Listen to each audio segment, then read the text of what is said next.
together every day. You spend your time together every day. And sometimes you're not going to like each other. It's just little stuff you do. Little stuff that your siblings did to get on your nerves. Right. Relationship is something that is not an instantaneous thing. It's something that you build. It's something that develops over time. Relationship, the first relationship in mankind was established by God through marriage. And to have that same type of friendship with my husband was kind of strange to me. Because like, how do you have that type of relationship? I mean, what if when I'm mad at him, I'm supposed to go to him and tell him, you get on my nerves and we supposed to be okay with that? Yeah. That's going to cause some issues. So that's why you go to your friends who you know is not going to just run and tell your business. But how do you have that best friend relationship with your spouse?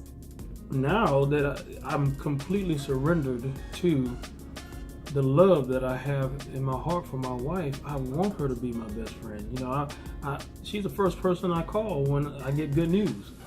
Unfortunately, also the first person I call when I get bad news.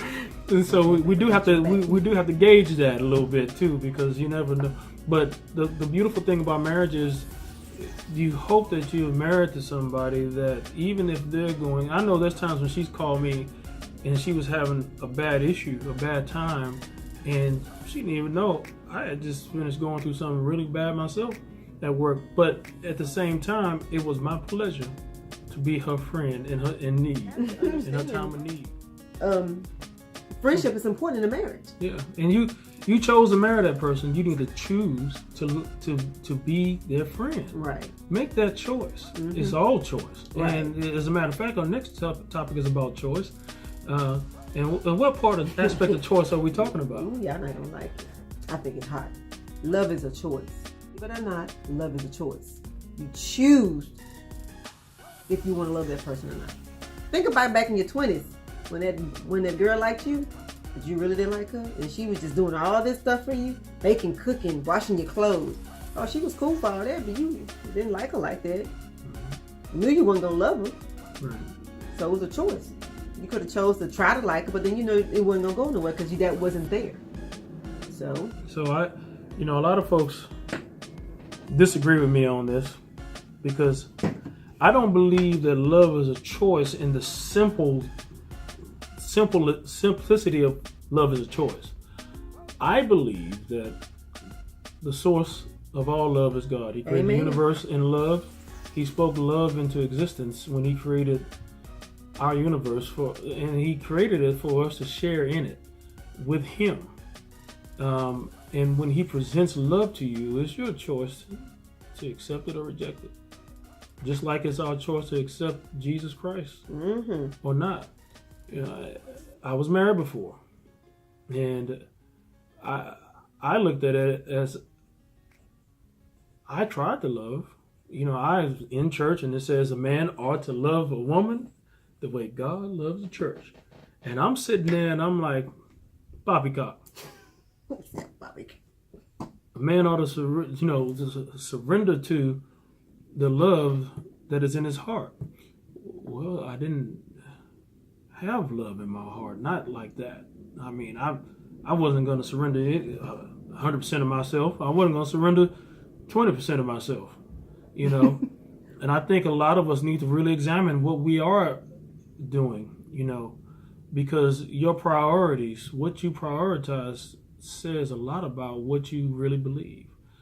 You know, and what I truly believed is I tried to artificially manifest love in my life, and it just wasn't happening. And then when I was single again, you know, I was like, man, you know, I could just stay single. But for the first time, a very long time, and I'll expound on that, we were together 23 years ago. And she is truly the first woman, aside from my mom, but the first woman I had that type of love for. And I knew I loved her, but we were too young. Way too young. Would you agree? Oh, yeah. You know, for all that.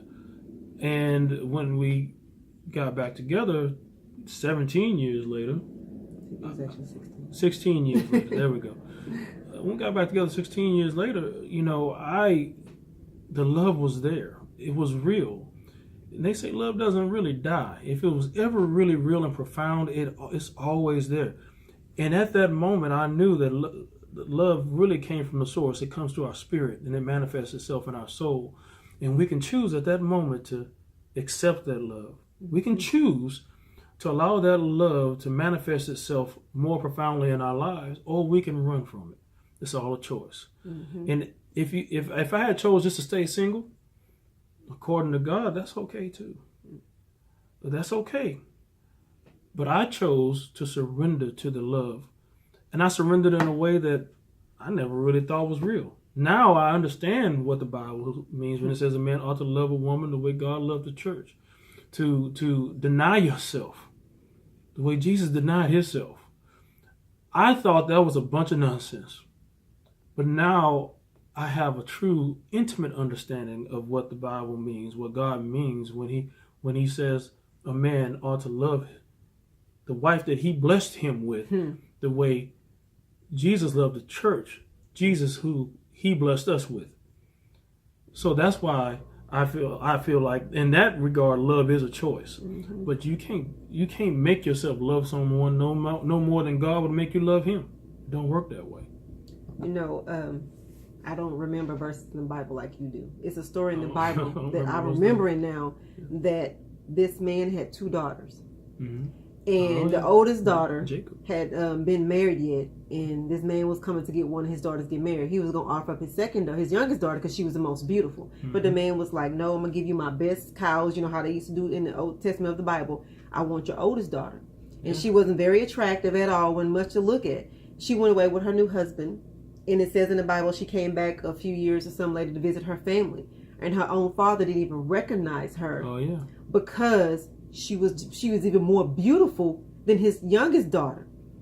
And the reason why she was so beautiful, because the man that she married loved her so that she began to love herself. And she loved herself, and it was beginning to express through how she looked and everything. She became a reflection of her husband. She became a reflection of her husband and the love he gave to her. Mm-hmm. And me saying that is because how much my husband loved me, because of my heart, because I've been told I act like a dude back in the day. Because of how I wouldn't let nobody get to me. How he loves me, it's beginning to reflect even more on how I love him and how we do things together. And so that was a choice for me to make. Either I could have kept being cold-hearted and end up breaking up our relationship and splitting up our family, or decide, you know what, this man loves me so much. God, teach me how to love. Show me. Let me stop being so defensive, because that's what it was, and blocking him out and allowing him to come into my heart, because I do love him. Just I want our relationship to grow so much that I need to learn how to love like he loves to be loved.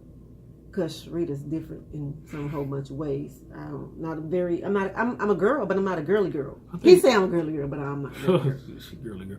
But that being said, as a matter of fact, we're gonna talk about that later on, loving like we want to be loved, because there is some compromise that goes along with the choices that we make. Right.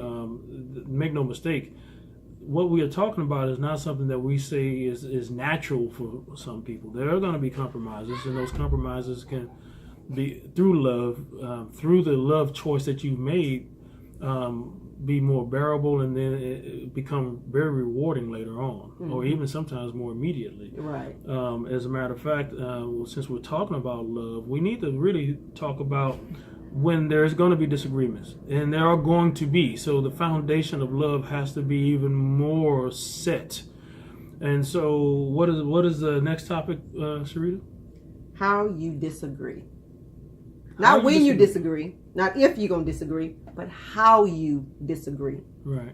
Meaning, when you disagree, do you start throwing stuff, slamming doors, punching, kicking, fighting? Or you kind of, I need to step away. How you disagree in your relationship is going to be the probably can make or break your relationship. You disagree violently. There it is. Or you try to disagree peacefully, or do you talk through your disagreement? Right. Or it's different things you can do, but how you disagree matters in your love relationship, and that's in all of your love relationships. Right. Now, granted, there are a certain amount of passionate disagreements that sometimes can be warranted, because there are people who have been divorced. And they get, and honestly, if you had been this passionate about the things that were issues when we were married, we probably would still be together. I've heard that. Mm-hmm. And so it's not that you shouldn't disagree. You're different people, And you're not supposed to agree just because you like that person, right? You know, because that's not helpful in a relationship either. That's being a kiss up, in a sense. I was thinking the same thing. Yes, ma'am. Yes, you should do that. Yeah, yes. The nice word. However, I'm always reminded about when we talk about how you disagree. I remember watching Bill Cosby when I was a kid, and I'm going somewhere with this. He was talking to Theo, his son, the fourth oldest, I suppose, third oldest. And he's telling him about how he went about doing something. And it's not what he did, it's how he did it. And he's like, well, I don't understand. He said, well, what's your favorite meal? And he told him what his favorite meal was. This is the last thing he would ever want to eat. If he knew he was going to die, he got to have it. He said, okay, I'm going to make it for you. I'm going to do it just like you want it. And then he grabbed that trash can lid. And he said, I'm going to put it on here now. You okay with that? It's like, well, no. He said, it's your favorite meal. Why don't I give it to you on the trash can lid? He was like, well, it's on the trash can lid. I ain't going to eat something off the trash can lid. He said, and that's how you gave it to us. So when we disagree, if you want to be heard, do it in a way that the person can receive it. Yep. You know, that's love, right? In all things, it says in the Bible it says when you disagree, you know, and you have an agenda that you're trying to get, when you speak to each other, do it with seasoned with salt, make it taste better. And it's not that you're trying to kiss up to them. Not to make it salty. Right. Season it to make it better. Season it to make it taste better. It says season with salt because back then salt was a big deal. Right. But that being said, you know, not that you're trying to just be soft on them. You want them to hear it. And if you yelling and you fight, they can't hear it. They're not going to hear it. You still lost. You know what they're doing? Why you yelling? They're thinking of what they're going to come back and say. Or they yelling back at you. And neither one of you hearing anything. Well, We've been through that. Well, maybe the women here, because y'all use both sides of your brain at the same time. Y'all talk to each other. Did you just say? We do carry on multiple conversations at one time. Yeah, but that being said, that's the whole point. You know, how you disagree can determine whether or not that disagreement becomes a permanent disruption or a temporary disruption. Would you agree? Yes, I agree. Because we've had big time disagreements in our household. Mm-hmm. We've like, oh my God, this is going to be the end of it. I don't know what to say or do. And the love we have for each other is not the fear of loss, because we both know we decide to say, okay, it's quits. It's going to hurt. We're going to be crying on the couch in our own separate places, but we eventually will deal with it. But it's what your goals are and what you want to do in life, and you have to learn how to disagree in your relationship. Right. And if you don't learn how to do that, just think simply as with your children. Right. They get mad because they can't get their way. They have temper tantrums, throw themselves on the floor, throw their toys across the room. What if you did that with them? Every time you disagree with something they did, they'd be like, what the heck is wrong with mama? She tripping. I'm about to call the CPS people. You know they got the number. Come in here if you want to. But the same thing with your spouse. Okay? The same thing with your spouse. You start disagreeing, we throwing stuff off the wall, and you tearing up your own house, first of all. Right. But how you got to come back from that. Then you're going to feel silly, but like, why did I act like that with him? I really didn't mean that. I was just mad. And you have to grow through that. We don't like to argue. We hate that. And it happens. I'd rather shut up and be quiet instead of talk about it. But then that builds up. Right. And so you have to. I had to learn how to disagree with him by saying, you know what? If something is upsetting me that he's doing, I started this years ago. Let me not bring it to him right away. Because my first, coming from single Sharita, snap, oh, what are you doing? I don't like that because Sharita wants this. No, it's both of us in this house, in this relationship. Let me go back over here by myself. And he'll ask me, babe, what's wrong? Right now, it's not the right time to talk about it. Let me pray on it. And he may not like that at the time. No, we're going to talk about it right now. No, it's not the right time because I'm going to come out with anger instead of love.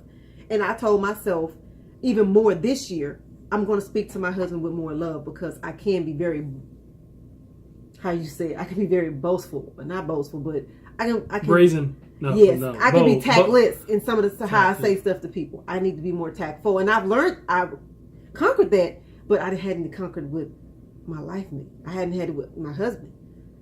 So it was different because I wasn't married. I can cut somebody off in a minute and didn't care.